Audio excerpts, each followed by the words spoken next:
Hello everyone, welcome and welcome back to my channel. Your exams are near, so I am hoping कि आप सब लोगों ने at least 60 to 70% और at least more than 70% course जो है कंप्लीट कर लिया होगा by now and you must be on your revision now. सब अच्छे से पढ़ाई चल रही होगी आपकी। So in today's video I am going to tell you how to write your MEG3 which is the British novel, how to write your answers properly and make the most out of the question और कैसे आपको questions attempt करने चाहिए। I will explain that and also by the end of this video I will discuss one of the sample answers ताकि you'll get an idea how to write the answers.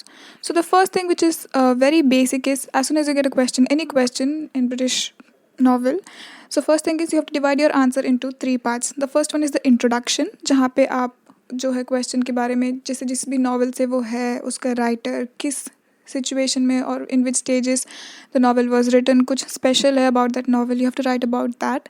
Then your body, that is the body of the answer, that will be the maximum. मान लीजिए अगर आप 5 pages लिख रहे हैं तो मेरे ख्याल से around 4 pages will be your body of the answer जहाँ पे आप जो मेन क्वेश्चन आपको पूछा गया उसके बारे में लिखेंगे. And finally is the conclusion. Conclusion is very important so that you conclude your answer in the end. So as we know IGNOU में लाइक बहुत सारे स्टूडेंट्स हैं और उनके पास बहुत सारे आंसर्स भी रहेंगे चेक करने के लिए. So it's always better to highlight your answer. ये आपने बहुत सारी जगह से सुना होगा कि अपने आंसर को हाईलाइट कीजिए. Use black pen and blue pen and pencil से. अगर आपको टाइम नहीं मिलता है मान लीजिए ब्लैक पेन ब्लू पेन करने का, तो पेंसिल से आंसर्स को हाईलाइट कीजिए जो इंपॉर्टेंट पॉइंट्स है. दैट से you inserted a quote from the novel या कुछ इंपॉर्टेंट चीज़ आपने डाली है तो उसको हाईलाइट कीजिए. और कोई भी जो आंसर है उसको एग्ज़ाम में आप जैसे अगर आंसर लिखने बैठ रहे हैं तो ऐसा मत कीजिए कि एक ही आंसर पे आप एक एक घंटा टिक के बैठ गए. नहीं, try to give like 30 minutes to one answer.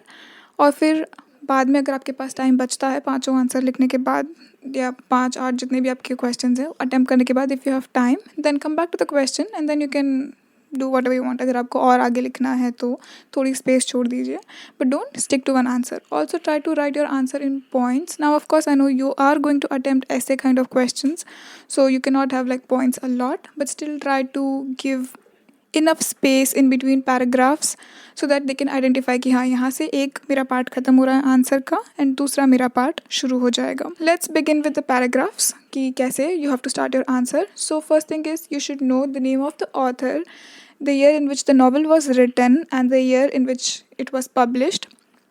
This will be in the introduction part of your answer. Then what was the purpose of the novel? If it somehow helps your answer, then also write what was the purpose of the novel. Then usually they don't ask you for the summary of the novel, but you should know what happened in the novel. You can also write like the gist of the novel in let's say 4-5 lines, but very short. यानी पूरा answer उसी like summary से आपको नहीं भर देना है, because for sure उन्होंने कुछ चीज़ पूछी है, कोई एक टॉपिक उन्होंने पूछा है, आपको उसके बारे में लिखना है. So don't try to fill all your pages with that summary of the novel, because a lot of students they do this. They feel कि अच्छा मुझे इसका आंसर तो समझ में नहीं आ रहा है, so let me just write down the summary for 4 to 5 pages, maybe मुझे मार्क्स मिल जाएंगे. तो ऐसा नहीं है. They have asked your question, you have to answer that question. But yes, the summary of the novel can come into the first 4-5 lines. Then you should also know the name of all the characters and especially the main characters and what was their part in the novel and how was it played. Maybe it was played as a bad person or maybe it was a good person with I don't know how to say like bad circumstances. कुछ भी हो सकता है, जो भी कुछ है you should know that. How were the characters introduced to you by the author? Author ने उनको कैसे आपको introduce कराया है. हो सकता है author made them like introduced to you as a very strong character, but at the end by the time you started reading the novel you'll realize कि जितना strong introduction हमें मिला था maybe this person or this character is not that strong in real life or in the book. Because sometimes नहीं होता वो ironic वे में आपको इंट्रोड्यूस कराते हैं किसी से कि वो बोलेंगे वाह ये बहुत ही शांत सी लड़की है, and then you can see throughout the novel कि ओह वो इतना बोलती. So maybe it was ironic, you know. Then the next point is how all the characters are related to each other. उनका relation क्या है एक दूसरे से. Theme of the novel and how is this all related to the question which they have asked. That one.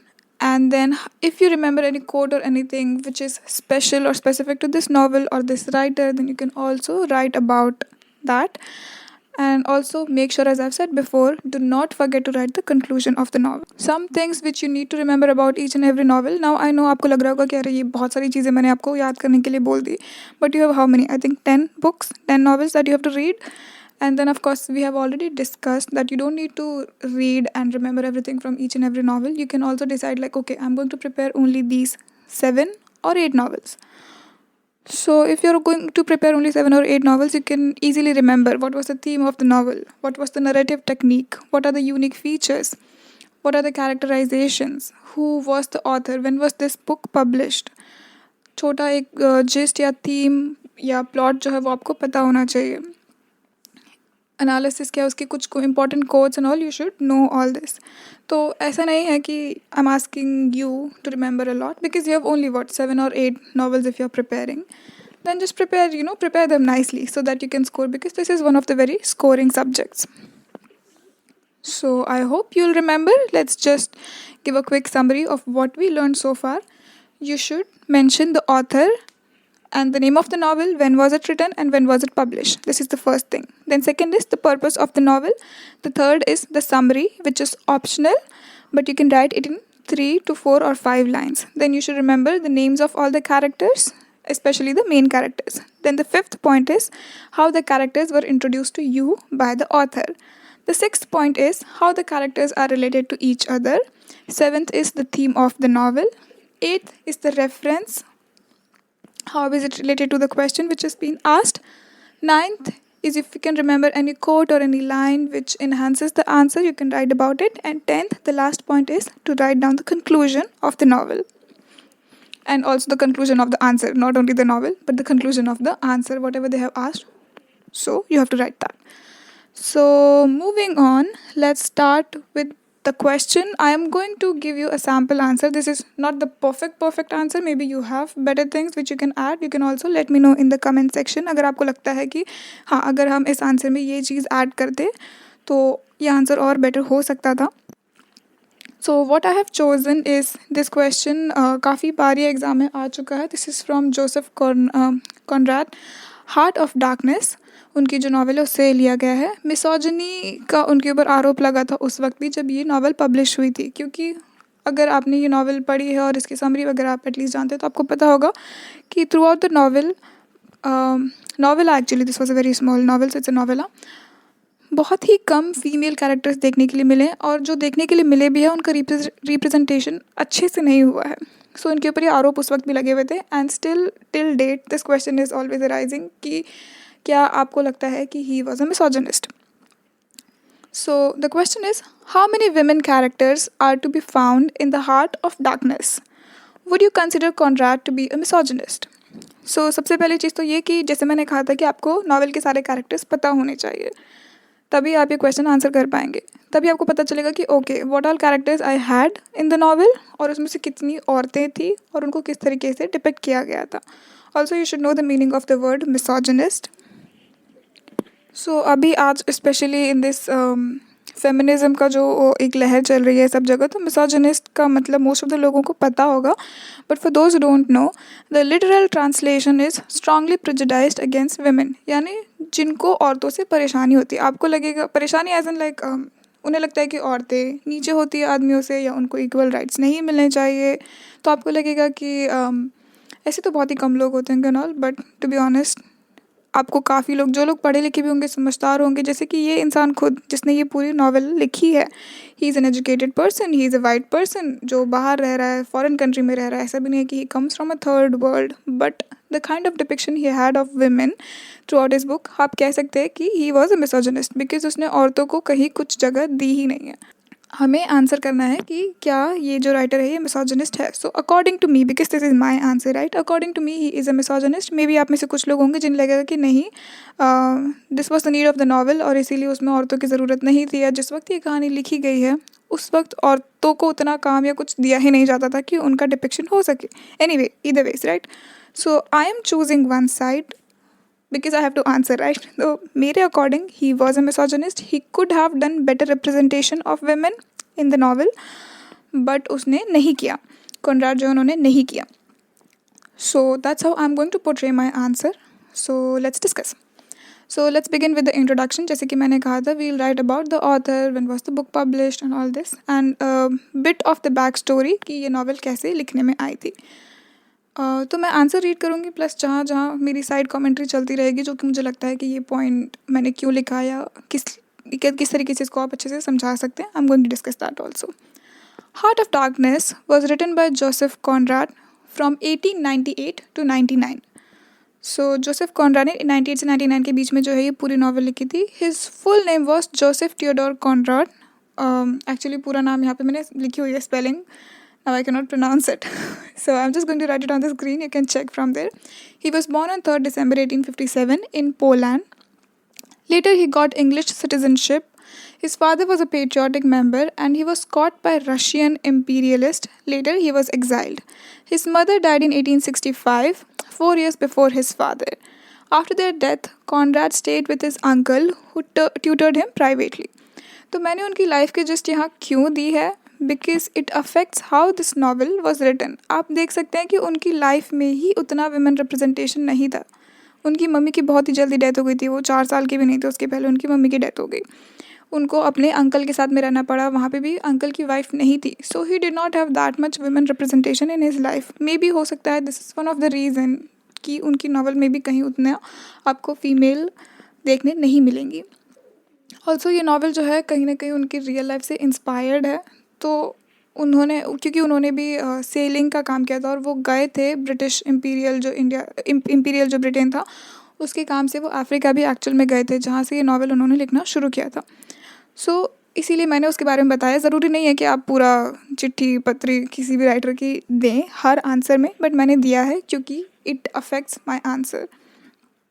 After returning from his 8 years of African trip, he started writing the novella. जैसे कि मैंने आपको बोला था कि वो गए थे अफ्रीका और वहाँ से उन्होंने ये नावल लिखना शुरू किया है. Which was inspired by the travel journals he wrote through out his trip. He described Heart of Darkness as a wild story of a journalist who became manager of a station in the African interior and makes himself worshipped by a tribe of savages. We see very few women characters throughout the novella. In the beginning ही mentions his aunt. तो यहाँ तक जो पहला वाला part था वहाँ मेरा 2 पैराग्राफ अभी तक ख़त्म हो चुके हैं. फर्स्ट पैराग्राफ में मैंने उनकी लाइफ के बारे में बताया था. सेकंड पैराग्राफ में मैंने बताया था कि कैसे ये नावल लिखने में आई, क्योंकि उन्होंने अपनी जो ट्रिप थी वो ख़त्म की. अब यहाँ से जो है मैं अपना आंसर शुरू कर रही हूँ कि कहाँ कहाँ उन्होंने विमेन कैरेक्टर्स को इंट्रोड्यूस कराया है. तो इन द बिगिनिंग ही mentions his aunt who helped him getting this job. उन्होंने अपनी आंट के बारे में मेंशन किया है जिनकी वजह से उन्हें ये जॉब एक्चुअली मिला था अफ्रीका में. Even though she helped him, her mention is next to nothing. Also, he doesn't seem very excited to ask her for help. He did it as his last resort. Marlowe's aunt tends to be hidden and indirectly portrayed. क्योंकि जब आप वो novel पढ़ेंगे भी तो आपको पता चलेगा कि he wasn't excited at all. उनके पास अब कोई रास्ता, कोई चारा नहीं बचा था, इसीलिए वो फाइनली अपनी आंट के पास गए हेल्प मांगने के लिए. Marlowe's aunt is presented in the novel as being detached from reality. She talks about weaning those ignorant millions from their horrid ways, when in fact Marlowe knows that the company was run for profit. She falsely believes that the company's goal is first and foremost the civilization of natives. Indeed, when his aunt talks about what Marlowe calls rot let loose in print and talk just about that time, and the only advice she gives is to wear flannel in Congo. Readers get the sense that she is insulated from the truth of imperialism. तो हम लोग सब जानते हैं कि जब British लोग colonise कर रहे थे जो थर्ड वर्ल्ड कंट्रीज़ हैं उनको, उस वक्त में अफ्रीका, इंडिया, एशिया सब जगह जिनको भी वो कॉलोनाइज कर रहे थे, उनका कोई मोटिव ये नहीं था कि वाह हम इन लोगों को एजुकेट करेंगे, हम इनकी ज़िंदगी अच्छी बनाएंगे. We all know that. वो लोग चीज़ें छीन रहे थे, उन लोगों को स्लेव्स बना रहे थे, उनके ऊपर राज कर रहे थे, पैसा कमा रहे थे. बट उसकी जो आंट है, मार्लोव की आंट, उसे ऐसे दिखाया गया है कि वो बेचारे, उसको तो कुछ समझ ही नहीं आता. उसको ये लगता है कि ये बेटा बहुत अच्छे जो हमारे ब्रिटिश लोग हैं ये जा के उस जगह पे लोगों की मदद कर रहे हैं. तो किसी औरत को इतना बेवकूफ़ दिखाना, she is insulated from the reality. बहुत अच्छे अच्छे वर्ड यहाँ यूज़ किए गए हैं, बट एक्चुअल में यही है ना कि आप कह रहे हो कि वो इतनी बेवकूफ़ है कि उसे ये भी नहीं पता कि सच क्या है, क्या हो रहा है उसके आसपास. After his aunt we are given about the presence of 2 women weaving black wool in the office. तो जब जो हमारे राइटर हैं वो ऑफिस में जाते हैं पेपर वर्क से, क्योंकि उनको जॉब मिल चुका है, बट जो भी उनका पेपर वर्क है वहाँ पे उन्हें ये दो औरतें दिखाई देती हैं। He describes one of them as a sympathetic woman and does not bother to describe the other woman at all. So except for knitting a scarf with black wool we do not know anything about them. तो ये दो औरतों के बारे में वहाँ बताया है। एक्चुअली यहाँ जो फोकस था वो ब्लैक वूल पे था, क्योंकि it's kind of a symbolism, it's a symbol कि ब्लैक वूल से वो स्वेटर बुन रही है, क्योंकि अब ये भी अफ्रीका जाने वाले हैं और उनकी जो ट्रिप है वो भी काफ़ी लाइक काला जो रंग है उसको अच्छा नहीं माना जाता, राइट। तो वो उसका सिंबल एक था एक तरीके से। तो इन दो औरतों के बारे में भी जैसे मैंने कहा कि सिर्फ एक को बोला कि ये सिंपैथेटिक है और दूसरी औरत को तो डिस्क्राइब भी नहीं किया, बस इतना बताया कि वो ब्लैक वूल से कुछ सिल रहे थे। Later, after more than half of the novel, we see him describing a tribal woman. Tribal woman with her hair shaped like a helmet, and that she was the only one who was not scared of the firing and held her head high. She is a woman with black color and at the time humanity's least value as human being, yet she talks to Kurtz like a white man. तो उसके बारे में कैसे describe किया था कि उसने क्या कपड़े पहने हैं, और ये औरत जो थी ये एक औरत है और वो ब्लैक है। तो रेसिज्म है प्लस सेक्सिज्म है। तो एक औरत की वैसी वैल्यू नहीं है और ब्लैक लोगों की भी वैल्यू नहीं है उस वक्त में जो था। तो इसीलिए उसको कहा कि एक ब्लैक औरत की तो बिल्कुल भी वैल्यू नहीं है। Guys again I am not sexist, I am not racist, but उस वक्त जो चल रहा था, जो चीज़ें हो रही थी, मैं उसके बारे में बता रही हूँ। तो वो औरत की असल में कोई भी वैल्यू नहीं है, लेकिन फिर भी वो ऐसे बात करती थी। कर्ट्स जो वहाँ का like you have read the novel so you know Kurtz कौन था। तो वो कर्ट से ऐसे बात करती जैसे कि वो एक वाइट मैन हो। तो जितनी एक ब्लैक वुमन की वैल्यू नहीं है उतनी ही एक वाइट मैन की वैल्यू बहुत ज़्यादा है। तो जितनी उसको वैल्यू लेस कोई भी समझेगा वो उतने ही सर उठा के कर्ट से बात करती थी। One can say that she has retained the pride and dignity of the black and Kurtz has lost his whiteness in the Congo, क्योंकि ऑफ कोर्स कर्ट्स कॉन्गो में बहुत ज़्यादा टाइम तक रह चुका था। At the same time as the swapped roles, besides the mistress has got the power of lust. She is sexy and beautiful and even able to control Kurtz with these weapons. She was Kurtz mistress in the African woods of Zanzibar and Congo. She used to talk to Kurtz a lot and helped him get some quality ivory. तो ये लोग वहाँ Ivory जो हाथी दांत होते हैं उसे इकट्ठा करने के लिए गए थे। तो ये जो वुमन है इसको दिखाया गया है कि ये बहुत ही she uses lust as a weapon. उसका जो पावर वाला वेपन है वो है लस्ट की। उसने उसको एक बोलते अपने इशारों पे वो नचा रही एक तरीके से, क्योंकि she has the weapon of lust. अब throughout the book there were only these women who were मैंशन्ड।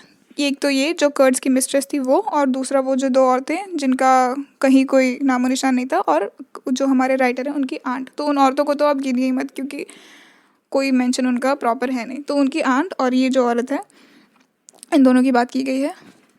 But in the end Marlow talks about the love of Kurtz his fiancee, क्योंकि कर्ट्स की death हो जाती है और उसकी fiance के बारे में हमें बहुत बाद में पता चलता है। His fiancee the only person who understood him. She went against the society and the world to be with Kurtz. She is free in the traditional sense, क्योंकि अगर आप देखेंगे तो उस वक्त इन लोगों को, कुछ लोगों को लाइक लिटरली स्लेव बना के रखा जाता था और सब कुछ।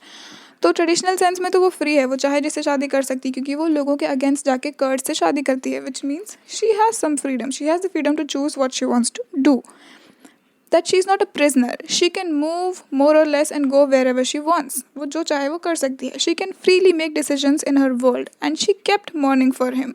क्या सेंस बनता है इसका? Years after his death, she took pride in being associated with him. अब कर्ट्स की डेथ को बहुत साल हो चुके हैं। She can move on, she can go wherever she wants, but she still wants to be associated with that man जो कि इतने साल पहले मर चुका है। I understand कि वो उसको प्यार करती है, लेकिन वो फिर भी उसकी यादों में ही जकड़ी हुई है। But again, we can see that Conrad did not give her much personality other than being a proud widow of Kurtz who was waiting for something to hold on to after his death. Again, आप देखेंगे कि उसको personality ज़्यादा कुछ दी नहीं है Conrad ने। इतना ही दिया है कि she is a proud window, जो कि अपने हस्बैंड के मरने के बाद उसके ऊपर गर्व करके ज़िंदा है। इसके अलावा उसे कोई और पर्सनालिटी नहीं दी गई है। और जैसे कि हम जानते हैं कि कर्ट्स ने चीट भी किया अपने फियांसे पे, because he was dating this other, he was with the mistress in Africa. और वैसे देखा जाए तो 1 साल के बाद जो है द पीरियड ऑफ मोर्निंग, जो शोक का वक्त होता है, वो ख़त्म हो जाता है। लेकिन जो इसकी फियांसे है, she is still not over on the memories, and she still wants to be the widow of Kurtz. But the intended offers a very different picture. She plans to spend the rest of her life mourning and thinking about him. And after knowing all her intentions and plans of her life, Marlowe still doesn't tell her the truth about Kurtz, actually, what he did in Africa, and that he had a mistress there. Moreover, he lies and tells her that Kurt's last were her name, so that she will hold on to him forever. क्योंकि अगर ये बता देता, जो हमारा writer है वो उसको सच बता देता कि वो असल में क्या काम करता था वहाँ पे, वो कुछ अच्छा काम नहीं कर रहा था, वो परेशान कर रहा था लोगों को, उसकी एक मिस्ट्रेस थी और मरते वक्त भी उसने इसका कोई नाम नहीं लिया था। अगर हम नॉवल पढ़ेंगे तो बहुत ही फेमस जो उसका लास्ट पार्ट है वो है कि जो कर्ट से वो मरते मरते क्या बोल के गया था, the horror, he did not से हिज फियांसे's नेम। लेकिन फिर भी जो राइटर है वो क्या बोलता है उस फियांसे को कि हाँ वो तुम्हारा नाम लेके मरा था, कि वो बेचारे का अगर कुछ थोड़ा भी चांस होगा ना कि she can do something bye her self, या वो हो सकता है मूव ऑन कर जाए उसकी मेमोरी से, लेकिन ये बोलने के बाद अब उस बेचारे को ये लगा कि वो मेरा नाम लेके मरा था, तो अब मैं भी उसके ही नाम में अपनी ज़िंदगी पूरी ख़राब करके मर जाऊंगी। She will never be released from the cage she had built around herself. Kurtz is dead and she is as good as dead too, because the man of her life is dead. वो भी अब एक कर्ज तो मर चुका है और ये भी किसी लाश से कम नहीं है। क्यों? क्योंकि उसकी ज़िंदगी में एक आदमी था और वो आदमी मर गया। क्यों उसे दूसरा आदमी नहीं मिल सकता? बट क्योंकि हमारा जो राइटर है, according to me he is a misogynist, वो उन्हें और कोई रोल और कुछ कैरेक्टरिस्टिक पर्सनालिटी नहीं देना चाहता, इसीलिए वो उसे सिर्फ एक विडो, एक प्राउड विडो के रूप में दिखा के हमें वो बुक ख़त्म करना चाहता है। So finally, I come to the conclusion part. The female characters weren't given any names to reduce their stature. Their roles was to support the protagonist in achieving his goal with their one-dimensional and stereotypical characters. सारे जो female characters है किसी को भी कोई नाम नहीं दिया गया है ताकि उन्हें हम और छोटा कर सके और उनका जो वैल्यू है उसको कम कर सके। जैसे कि हमारी हिंदी मसाला मूवीज़ में भी होता है ना कि जो हीरोइन उसका सिर्फ एक ही काम है, जो भी औरतें उनका सिर्फ एक ही काम है कि हीरो को अपनी मंजिल तक पहुंचाना, इसके अलावा उनका कोई और खुद का कैरेक्टरिस्टिक्स पर्सनालिटी कुछ नहीं होता है। वैसे ही इसने भी यूज़ किया है। Marlowe focuses on feminine appearance rather than their intent. He, as a narrator, is unable to provide a story welcoming the other half. Heart of Darkness, as a novella, is a heart-wrenching experience of a young man which leaves us in tears. It is indeed a beautiful story, but we cannot deny the fact that Conrad did not do justice with his female characters in the book. That's how I concluded my answer. I hope आप लोगों को समझ में आया होगा। And अगर आपके पास कुछ और फीडबैक है, अगर आपको लगता है कि आप इसमें कुछ और चीज़ें, कुछ कोट्स वगैरह ऐड कर सकते थे, तो मुझे कमेंट सेक्शन में ज़रूर बताइए। एज़ यूजुअल जो मैंने सारी लिंक्स है वो ऐड करके रखी हैं डिस्क्रिप्शन में, ताकि आपको और सैम्पल आंसर्स वगैरह, कुछ दूसरे ब्लॉग्स भी हैं उधर से भी आपको सैम्पल आंसर्स अच्छे मिल जाएंगे, तो आप लाइक और प्रिपेयर कर पाएंगे अपने एग्ज़ाम के लिए। आई होप आपको ये वीडियो अच्छा लगा होगा। If you did enjoy and you were able to learn anything, please like this video and subscribe to my channel and let me know in the comment section. Video थोड़ा लंबा ज़रूर हो गया है, but I hope it was informative. I hope to see you guys in the next one.